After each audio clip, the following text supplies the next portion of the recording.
क्या आप जानते हैं कोल्ड एंड कफ सिर्फ सर्दी नहीं, एनर्जी इम्बैलेंस का सिग्नल है।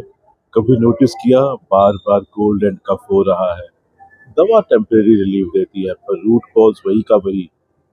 कोल्ड कफ अक्सर स्वादिष्टान चक्र, इमोशन सप्रेशन और थ्रोट चक्र एक्सप्रेशन, बोल ना पाना का इम्बैलेंस से होता है। जब हम फील नहीं करते, जब हम बोल नहीं पाते, जब हम अंदर ही अंदर दबा देते हैं, बॉडी बोलती है अब मैं बोलूंगी।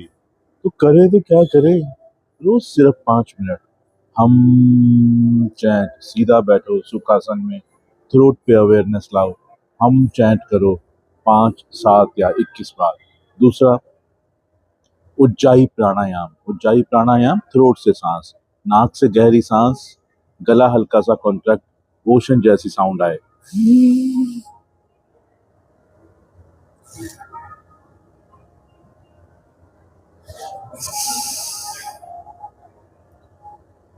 जालंधर बंद लगाना है, उसके बाद लेफ्ट नोस्ट्रल से सांस छोड़नी है। 7 से 11 round, mucus clear, nervous system काम।